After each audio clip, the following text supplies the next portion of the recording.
অতীতের সব রেকর্ড ভেঙে মাঠে নেমেছে ১০ লাখ নিরাপত্তা বাহিনী। সারা দেশে ৭ দিন অবস্থান নেবেন তারা। ঘোষণা দেওয়া হয়েছে নির্বাচনী কেন্দ্রগুলোর পরিস্থিতি নিয়ন্ত্রণে যা করার করবে সেনাবাহিনী। অতীতে সেনাবাহিনীকে নির্বাচনে স্ট্রাইকিং ফোর্স হিসেবে ব্যবহার করা হয়েছে।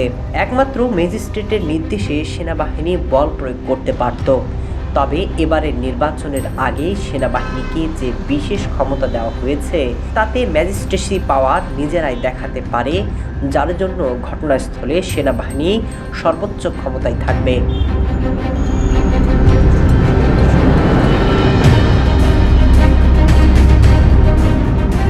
সেনাবাহিনী অতিরিক্ত বল প্রয়োগ করতে পারে, তবে তা হবে সম্পূর্ণভাবে নির্ধারিত রুলস অফ এঙ্গেজমেন্ট অনুসরণ করে, অর্থাৎ সেনাবাহিনী ধাপে ধাপে তার শক্তি দেখাবে।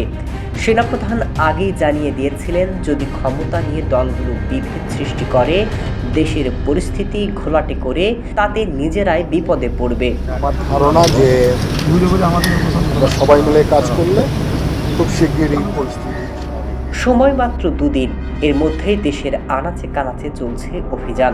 এবারের নির্বাচনে মাঠে থাকবে আওয়ামী লীগের নেতাকর্মীরা, এমনকি নির্বাচন বানচালের চেষ্টা করতে পারে, এমন হলে প্রয়োজনে গুলিও করতে পারে সেনাবাহিনী।